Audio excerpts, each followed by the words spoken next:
They're in the gate. And they're off. They race over 7 furlongs in the Tri-Unibet's new Smart View Race Cards Fillies Novice Stakes. A little green and slightly outpaced in the early stages is Petula.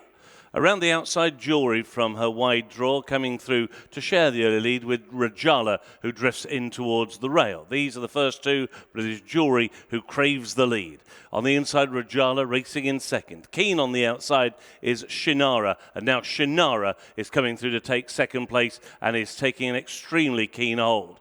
Back in fourth place around the turn is Wind of War. Then on the inside is Concert Party. After Concert Party is Cotier, who's running greenly. On that one's outside is Ribenska, and the back marker is Petula. So now they make the turn on inside the final 3.5 furlongs, and it's the free-going Shinara who leads them into the home straight. Jewelry racing in second position. In third is Rajala. On her outside, Wind of War. On the inside, Concert Party, and then trying to pick up towards the inner, ridden along Cotier. Down inside the final quarter of a mile, and Jewelry is now urged to try and close on Shinara. Shinara drifting into the path of Jewelry, who was hampered. On the inside, Petula has picked up, and so too now as Ribenska. They're racing now down towards the final half furlong. Petula over on the far side. Ribenska is the nearest challenger as they race up towards the line, and it is Petula. Petula wins, Ribenska in second. It may just be Shinara who held third on the inside of Jewelry. Yeah, a bit of a surprise. Petula goes on to score at a price, 28 to 1. Sir Mark Prescott, Luke Morris combining this Calyx half sister to a bundle of winners on debut. She goes on to win nicely from the second. And you couldn't necessarily have predicted it. Sir Mark Prescott, 3-year-old debutant in the Elite Racing Club colours. They've had plenty of success together in the past. Seemed like she did a good bit right there. Yeah, I mean, Luke had to get her going. She was a bit slow from the gate, but let's see the main protagonist. The two horses with previous winning experience went to the fore. Rajala went out in the white bridle. Jewelry used to her outside.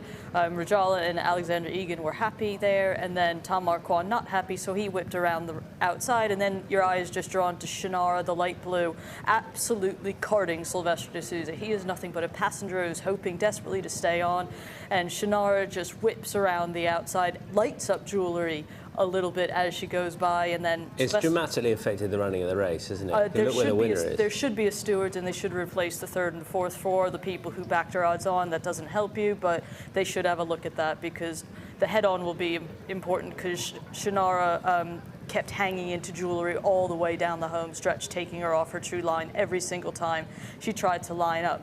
But Shinara's in front, green when Sylvester asked her to switch her lead, and this is where the hanging begins. She's going to start on the near side rail, she's going to end up near the far side rail, and she just keeps hanging.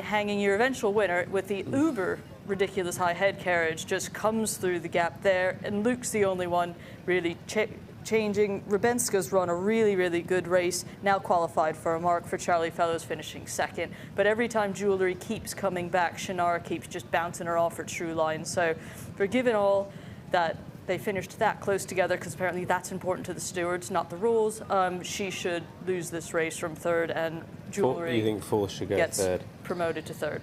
And it's just the way, I think there was a lot in that, in the sense that, you know, Shinara really lit the race up. They went more of a tempo, and then they cleared a little line through, for not taking anything away from the newcomer, but given how the race panned out early and where she was, it might have really suited Petula, who goes on to win.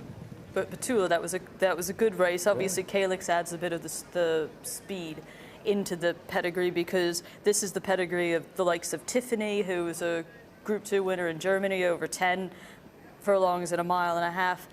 This horse missed an intended start in May with a bad scope over 6 furlongs, so obviously that just probably set her back a little bit. She might have had a bit of a growth spurt, but she is in August as a winning debut. Tom? She come in rapid, 109% finishing speed percentage, so she finished very fast. There is a steward's inquiry, unsurprisingly. It won't affect her, but it might affect some of those in behind, in particular Shinara and Jewelry, who were third and fourth. Petula wins in the Elite Racing Club Cup. Philip Morris and Sir Mark Prescott, 28-1. This is Steward's Inquirer. Rabenska, 22-1 second, and Shannara was third, 9-2 at this stage. Very well done indeed to Sir Mark Prescott, who joins me now. Petula wins on debut, wins in style as well. Sir Mark, you must be delighted with that. I'm relieved. She's always been rather hot, and everybody's had to be pretty patient. And we came here really with that thing of whatever happens, make sure she enjoys it, but do not miss the chance to win if it comes. Yeah. Because you wouldn't be sure how many more days you get. But you are sure that she's got a nice bit of ability, and she's a half-sister to a very good filly in Tiffany. So from the stud's point of view, you know, she's obviously a very valuable girl. Calyx himself was pretty hot, if you remember. He never ran after the commentary, did he? So she's got a bit of that in her, and I think a bit will depend on how much the trainer can keep the lid on her in between. But today was a great relief. Yeah, you could see a little bit of that in the early part of the race, but I thought as the race went on, she really started to show her class. She did, but equally afterwards she showed how excited she gets. So, you know, it's nice to have the ability. It's very, very nice that she's won, and we'll see what happens afterwards. Has she always impressed you at home?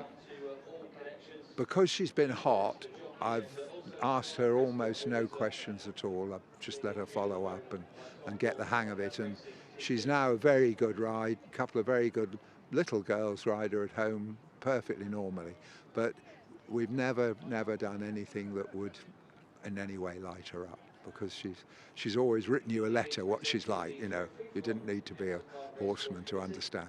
You know. So I guess seeing her do that on the racecourse, not only a relief, but really quite exciting too. Yes, I mean, I thought she'd behave all right. I didn't think she would let us down behaviour, but it's just her mind, really, and how this race, whether will that settle her or will it make her more agitated. And she has that lovely pedigree, Dam, a half-sister to Soviet Song, one of my favourite fillies. But when you've got that in the breeding, you're hoping for something like that, aren't you? Yes, and she's got a bit of zip, and anybody would be thrilled to breed from her. She's done enough to make sure that her breeding career is secure. It's a question of whether we can add to it.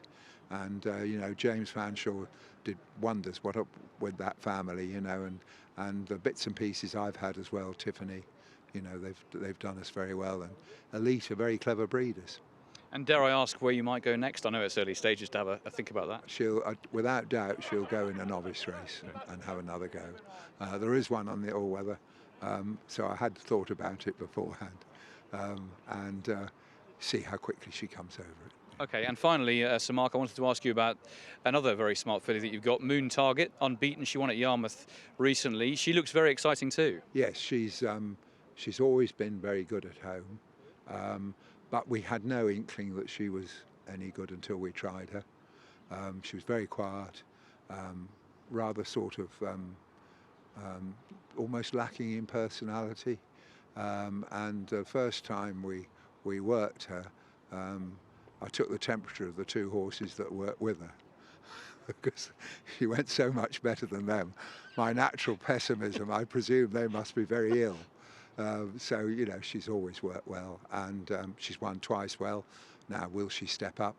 I don't know, but the Prestige is obviously the place to go, and we're lucky to have one who's like it, you know. But she caught all of us by surprise in her work, not when she ran, because of course she was favourite when she made her debut at Newmarket, but her work caught us by surprise. Great stuff. Well, two exciting fillies to look forward to. Very well done, Sir Mark. Lucky. Thank you very much. Thank you. Appreciate the time. Watch live racing now on racingtv.com.